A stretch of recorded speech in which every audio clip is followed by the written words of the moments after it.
Good morning, true crime friends. How y'all doing? Listen, this the state of West Virginia versus Natalie Cochran, there is a lot more information out there that we had not been aware of. Oh yes, but I got it for you. I got it for you today. Oh, I can hardly wait to tell you what happened. But first, you know what you need to do. Please like this video and subscribe to the channel. It helps other people find us. Also, check me out over there on, where am I at? Oh, Facebook and Instagram. I'm trying to get better about the social media. Y'all, it's a struggle. Anyway, so look. West Virginia v. Natalie Cochran. If you have not been following this story, let me just break it down and give you like the quick and dirty, right? This lady, Natalie Cochran, was down there in West Virginia running a Ponzi scheme, right? Her and her husband, unclear whether or not her husband was involved. And then her husband was like, Natalie, girl, what is happening? It seems like we don't have as much money as we used to. And she was like, why don't you go ahead and take this pill and go and take a nap? I'm gonna help you sleep. And then allegedly, she shot him up with insulin until he was no longer on this mortal coil. And so now he's off at the Endless Heaven buffet. I don't know where he went. I can't comment on his state of grace, although I do have personal opinions about it. So anyway, he slips the surly bonds of this earth. Natalie keeps tricking up money all over the place. And then the po-po was like, hey girl, hey, come here. What you can't do is steal other people's money. And she was like, oh, I was not aware that was against the law. I'm so sorry. Oops, can I just file for bankruptcy? I think that's going to be good. And they were like, no, the feds would like to talk to you and we're going to trot you on down here to prison. Apparently she was running a Ponzi scheme. And when her husband, now this is what's alleged in her case, when her husband was about to find out about the Ponzi scheme, she shot him up with insulin and shuffled him off this mortal coil, right? That's the broad strokes of the case. Now, Natalie is currently in federal prison serving 11 and a quarter years for the Ponzi scheme. And in my opinion, she's a whole sociopath. Y'all, she cheated her in-laws and her mom and daddy out of their entire life savings. The whole thing, no money left, nothing in the checkbook, but like in the bank account, but like dust bunnies and paper clips and old chewed up gum and stuff. Natalie, your mama and daddy? Your in-laws, that would be terrible. She married her high school sweetheart, right? These people been knowing her since she was a child. And now she's a grown behind woman and she left them destitute in their old age.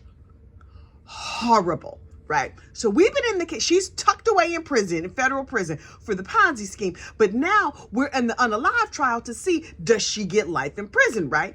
And so I've been watching the trial and I'm just like, okay. The government told us there was going to be a lot of circumstantial evidence. And yes, there is indeed a lot of circumstantial evidence in this case. And based on what I've seen alone, I think the circumstances say that heifer done did it. She did it. But some of our industrious investigative friends have been out here bringing us additional information. And now, y'all, I'm about to tell you the additional information that I found. I did a lot of research this weekend. And by research, I mean, I watched a bunch of YouTube videos, like a bunch, about this Natalie Cochran, her there in the local community. Now, we know our YouTube friend, Lawyer Lee, was down there following the trial for like the first week of it or something. And she got us some good. But you know who is really, really boots on the ground there in the middle of it? Creepalacha.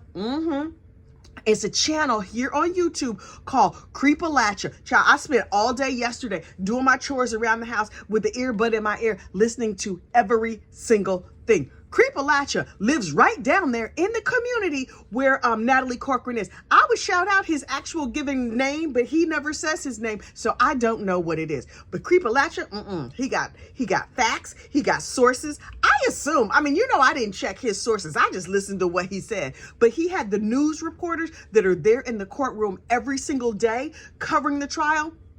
They're there on his channel giving us everything, and they broke down an entire timeline, Brandy Churchwell style. Oh, they giving Churchwell charts a run for their money with the entire Natalie Cochran breakdown. I will link Creepalacha's playlist to this to the Natalie Cochran case in the description box of this video. He also covers like Bigfoot, Big Feet. What is the plural of Bigfoot? He covers all kinds of other like near-death experiences, sobriety stories, all kinds. It's a cornucopia. It's a cornucopia. But the Natalie Cochran coverage was really, really good. And this is what we learned from him. So apparently, this is what you need to know. Michael slipped the surly bonds of this earth in 2019, right? Somehow they've said it in this trial, but it didn't really register with me that this man died like 6 years ago. That's a long time ago. That's when the kids were little. And so during the course of the trial, both the children testified, and it's like, I'm looking at them now as like, they look like adults. She's got a daughter who's 20 and a son who's like 17. And you look at them now and you're like, okay, they're adults. But when their father died 6 years ago, when you're young, 6 years is a long time. These kids were fairly young, also very impressionable. It does not surprise me at all that their mama, the Ponzi schemer who was wheeling and dealing and stuff, probably poisoned their brains. You see, before she went to federal prison a couple of years ago, she was living at her parents' house with her children, heavily influencing them and talking to them every day about what their daddy was like. I'm not saying that she poisoned those witnesses, but I'm saying she poisoned those witnesses. Also, if you steal your mom and daddy's life savings, how can they let you come and live? Listen, I love my children. God knows I do. But if you take all my money, you can't come and live in your old bedroom. You just can't do it. I'm not changing sheets. I'm not cooking you your favorite meal. Them pancakes you like, you can absolutely forget about it. But look, here's some of the things that we learned. Back in 2017, 2018, Natalie was stealing from the Little League. The Little League. You know, the league of the little people with the baseball or the football. We're not sports ball people, child. I don't know what sport it was. I think Pee-wee is football. Little League I thought was baseball, but I think in West Virginia they call Little League football. I don't know. Some league where the little kids were. It was a lot of financial impropriety. And I was like, who you call when that goes down? Apparently you call the state police. Because the state police was like, boop, boop, boop, boop. Hey, Natalie, girl, you got to put that money back. And they were like, they brought out all the financial records. Like, well, what was she buying? She was spending a whole bunch of money down at the Olive Garden and at the Crossbow store and at the Yeti store. Yeti has a whole store? Okay, good for you, Yeti. I was just like, okay. So there was financial impropriety years ago, long before. So that tells me money was tight a long time ago. It was not a new problem that she started having money issues. Hang on. And then there's this Mr. Treway who testified in the trial, and he was very, he was polite, but he was hostile to the government a little bit. I'm not sure about him. Now, according to Creepalacha, a lot of people know Mr. Treway, because he's a teacher in the local community. I was not sure if he taught high school or college, unclear. But apparently, some people love Mr. Treway and some people hate Mr. Treway. And I was like, please tell me every single thing about Mr. Treway. You see, Mr. Treway is the one where when Michael died, Natalie was like, hey, boy, hey, Mr. Treway, I know you were our graphic designer.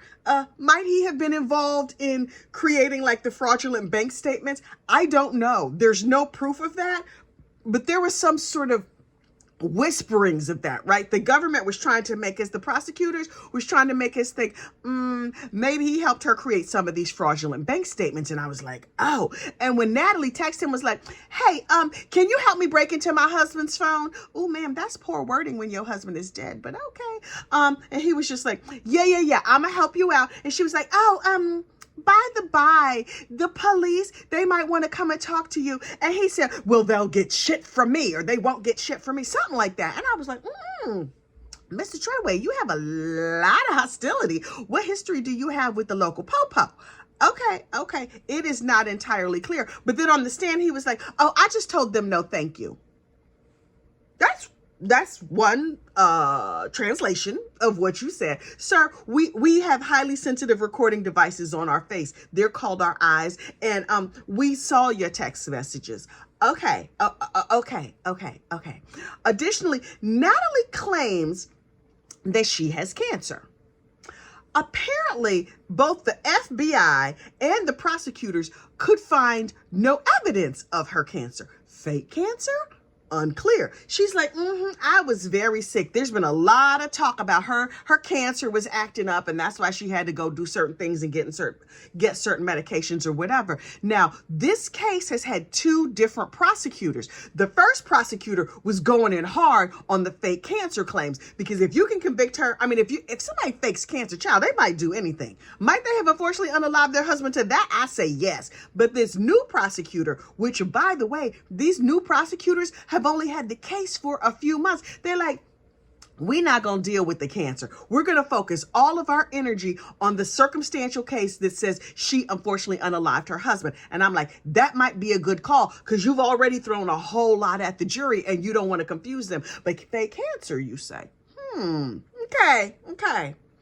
She's a whole scumbag and a sociopath. But I knew that from number one, when her husband passed out there on the floor, she took his picture. Look, if my husband passes out, if my husband stumbles in the kitchen, I'm like 911 and my finger is hovering over sin. You okay, baby? You okay? You okay? Oh, you okay? Okay. Delete. I'd rather call and have them here on call to come and pick him up off the floor and not need them than to be like, oh, he looks like he's real close to death. Should I call 911 or get my camera?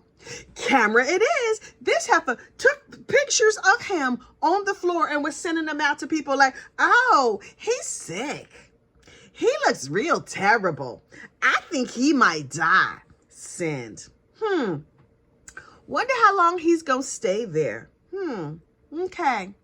Well, I'm just going to go and get my nails done. I'm going to work on some of these contracts. And then I'm going to see if maybe we can get him off the floor. Heifer, you took pictures of your husband passed out on the floor and sent them around. Not to one person. Oh, she sent them all around the community. She was sending them pictures to everybody. Girl, she's evil. E-V-I-L, evil, right? And I was just like, okay. The other thing that we learned over the weekend, well, I learned over the weekend, and now I'm sharing the good news, sharing the information with you about this morning, is the scholarships. Now, look, we heard a little bit of chatter in the community about some scholarships that Natalie had offered. Hang on. Speaking of the Yeti store, love me a giant, big dumb cup. Anyway, Natalie offers some scholarships to some kids. And I'm like, look, my kid got a ton of scholarships. And I love a scholarship. God knows I do. But if you know how scholarships work, like I know how scholarships work, people are like, you got a scholarship. Here's $100. Now, I'm going to take the $100 or the $1,000 or the whatever it is. I'm going to take every single bit of it and apply it to his expensive behind college tuition. But most scholarships are like little bits of money. Natalie, a couple of months after her husband passed, was like, in the name of my beloved husband, Michael Cochran, I'm here today at the high school to offer some very nice scholarships. Now, one scholarship was $7,500. That's a good scholarship, because normally they're teeny little bits of money. And then for several people, she's like, she went all Oprah. You get a full ride. You get a full ride. Everybody gets a full ride. She gave several people, full ride scholarships. By full ride, I mean 4 years of college, everything paid for. That's what she promised. Ma'am, the money was tight before your husband slipped the surly bonds of this earth. Now you just, excuse me, perpetuating the fraud. You continuing this madness by going out and telling these people, don't worry about financial aid. I'm paying for 4 years of your college. Don't you worry about it. And people, oh, yay, hooray, this is amazing. This is wonderful. And then these families were just like, oh my gosh, my child has gotten a full ride scholarship. Thank you, Natalie. Thank you, the Michael Cochran Scholarship Foundation. Oh my goodness, this is wonderful. And then they applied to schools, and then they filled out the FAFSA, because you know you got to fill out that FAFSA. And the state or the local school or whatever was like, here's some money. This is what we can offer you. And these families were like, oh, no. My child has a full ride scholarship. So they turned down financial aid. They turned down all other offers from city, state, whatever, because they thought their kids had full ride scholarships, 4 years fully paid for. Come time to pay for school. And Natalie was all like, new phone, who this? They were like, wait. Man, Now it's too late for us to get financial aid. You told us you were paying for everything. And she was like, oh, oops. Oops. And then she filed for bankruptcy. Ma'am, how are you giving away scholarships in June and in August you're filing for bankruptcy? Girl. Oh my God. Now listen, all this happened in 2019. I hope those kids are out of college by now and studying law so they can sue her behind, because she's a whole mess. I guess the government done got her already. But that is terrible. And how heartbreaking is that? And one of the scholarship recipients was her niece. Ma'am, look, she's out here trying to make herself look good in the local community. And the people on Creepalatia said, it's a good thing that this trial was delayed, because this was supposed to go to trial in like 2020, 2021, 2022. It kept getting pushed. Now it's 2025 and we're finally going to trial on this. Part of it was COVID, because there was like delays or whatever. The courts were closed down and things like that. Part of it was like there was change in the local government. There were all kinds of problems with the case or whatever. And then part of it was they discovered a new test that they could test Michael's tissues for, to see if there was like insulin still in his tissues. That's the doctor who looked like an unfortunate unaliver who came, Dr. Uribe. He was fascinating. He was also real kind of scary. So anyway, but one of the ways in which it's good that this case was delayed is because when this first happened, this is a small community. Everybody was talking about it. And apparently everybody knew somebody who had lost money to the Cochrans. Y'all, can you imagine picking a jury? They said when they go to pick a jury, they bring in 50 people. 50 people. I was like, okay, you only got to get 12, but they bring in 50 people and they try and get, 12 people who have never heard of the case. And the people in the local community were like, how are they going to get a jury? Because literally everybody knows somebody who was involved with this. Keep in mind, Natalie and Michael grew up in this community. Their families are from this community. You either knew somebody who got a scholarship or didn't get a scholarship. You knew somebody who invested. Natalie was the community pharmacist. Now listen, I don't know my pharmacist's name, but I know his face. When I go down to the CVS, I'm like, oh, hey, how you doing? He gave me my flu shot. He gave me my shingles vaccine, the whole thing. Like in a small community like this. And she worked at the Kroger at the pharmacy, and she worked at someplace else at the pharmacy. Everybody knew this lady, a big name in town like this. And now she done stole a bunch of people's money. She done unfortunately unalived her husband, allegedly. That's what we here to find out. And now she's going on trial. This is a bad situation. I would love to know what's inside the jury's mind as they're watching all of this. Because me sitting here at my house, I'm like, oh, she did that. Now I have the benefit of additional excess information, but in my opinion, she did it. She needs to go to jail. After I heard her children testify, I was like, wait. Maybe I changed my mind. Maybe her husband was a bad dude and maybe she didn't really do it. And then I thought about it and I was like, right. Also, maybe those kids were coached. The only people who were coming forward to say, yes, Natalie is an okay person are her children, because they got a dog in that fight. And Mr. Treway, who is a little sus. I don't know what his whole story is. People in the community know more about him than I do, obviously. But I'm like, I don't understand this. And I don't understand what his story is. There was sort of like a rumor afoot that there was maybe an inappropriate relationship between Mr. Treway and Natalie. And I was like, I don't know what the story is, but I want to know. I want to know every single thing. Here's another little tidbit for you, though. This Natalie, now this happens in a lot of our cases. I saw pictures of Natalie when she first went to prison, and I see pictures of Natalie today. I look at her today in court, and I'm like, okay, she just looks like a lady who, she in prison or whatever.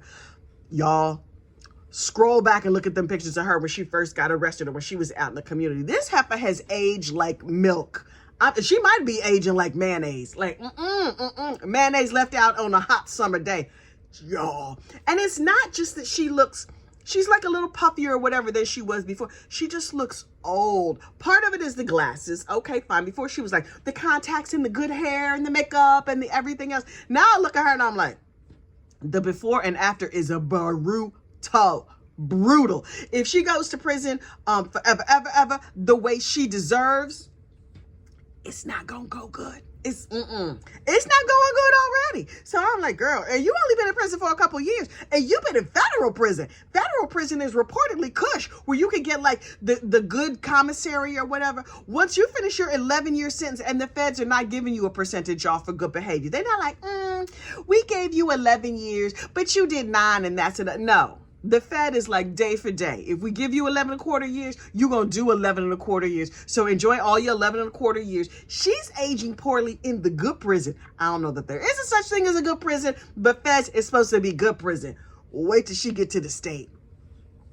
I hope she gets convicted. My fingers are crossed. We are back in court today. Judge Biscuits will be back on the stand. I don't know his name, but every morning this judge brings the jury. Oh, he brings them donuts and cookies and biscuits. He brought a chicken biscuit. He bought a sausage biscuit. He loves a biscuit. And apparently, he's retired. He was on this case. He's been on this case for years and years and years. And he was supposed to retire. And then they were like, he's like, okay, ready to get out of here. Oh, that Natalie heifer. She's still here. Okay. Hey, Supreme Court, can I stay on so I can see this through to the end? Because I don't want a new judge to have to come in and read all these thousands of pages. And the Supreme Court was like, if you bring us a chicken biscuit, then we'll let you stay on the case. And he was like, chicken biscuit? I'll also bring you some waffle fries. I don't know what they have at Chick-fil-A. I assume they have waffle fries. But anyway, he probably bought the Supreme Court some chicken biscuits and some waffle fries and stuff. And some of that, they have a special sauce down there at the Chick-fil-A. He probably bought them that. And they was like, licking all their fingers. Like, yes, Judge, you can stay on. So Judge Biscuits is going to be back today. I wonder what delicious treat he will bring the jury. I will be sitting there perched, waiting, paying close attention to the trial. Also, he always mentions what snack he brought. So I'm going to find out what snack he brought. And then maybe I'll go get some of that too. As long as it's not like Chick-fil-A. Because I know people love their food. Not a fan. Not a fan. Okay. Listen, y'all have a great true crime day. I will see you over on Facebook and Instagram, and there will be more tomorrow. Bye.